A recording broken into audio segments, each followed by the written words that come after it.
2 weeks ago, scientists discovered a pair of stars who are caught in each other's gravitational pull and will eventually collide in one of the most energetic and explosive events in our universe's history, second only to the Big Bang.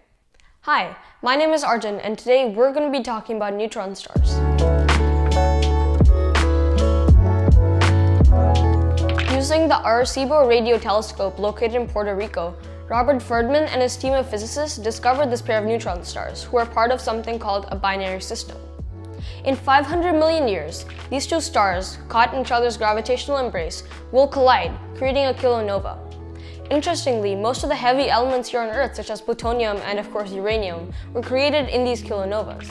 And learning more about these neutron stars can tell us more about the beginning and potential end of our universe.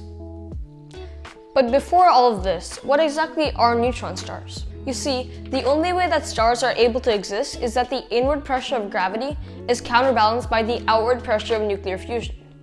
However, when stars heavier than our sun fuse to their hydrogen, helium, carbon, and neon, and eventually start fusing through their iron, they've practically written their will at this point, because the amount of energy it takes to fuse iron is way more than what it actually gets out of it, and hence the star blows up, and what's left behind is a neutron star.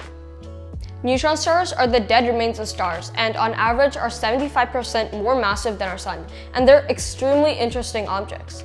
For example, the fastest spinning neutron star that we know of spins at nearly 43,000 times per minute. That's 700 times per second. That's nearly 4 times as fast as the drone's propellers. In addition to this, neutron stars are extremely massive. 1 teaspoon of matter from a neutron star would weigh nearly 100 billion tons. That's as if you compress the weight of Mount Everest into this much sugar. Now, as the name implies, the core of a neutron star is made up of primarily neutrons. And this is important because it's the only reason that neutron stars don't collapse into black holes.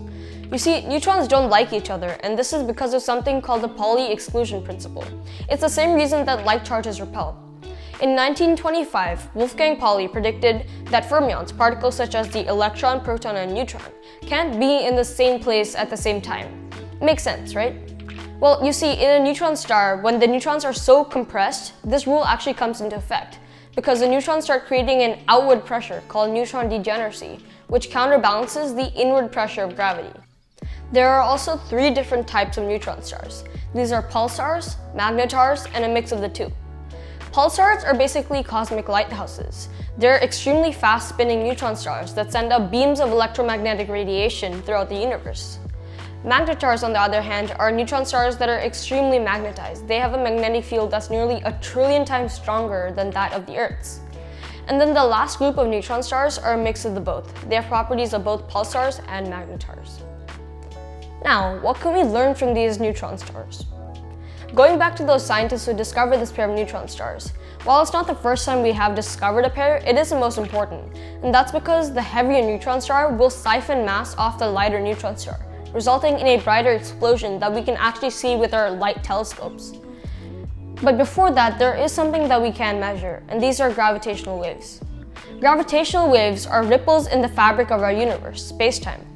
Think of space-time like a trampoline. If someone jumps in the center, they send waves through the edges.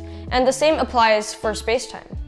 Now, we can actually detect these gravitational waves. The Light Interferometer Gravitational Observatory, or LIGO for short, has 2 perpendicular 4-kilometer long arms. And we send lasers down those arms and back, and then reflect them into a detector.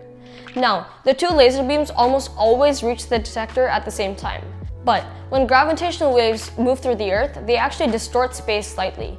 And this means that the light beams actually reach the detector at slightly different times. And we can measure this difference. And studying more about these gravitational waves can tell us more about the expansion rate of the universe, the Big Bang, and maybe even the universe's end. And this is all pretty crazy to think that 2 neutron stars, millions of light years away, can tell us so much about ourselves and the universe. Thanks for watching this video. If you enjoyed this topic and want to learn more, there are some links in the description below. And if you like this video, hit that like button and share it with your friends and family. And of course, if you're new to this channel, hit that subscribe button. That's all for this time, guys. See ya.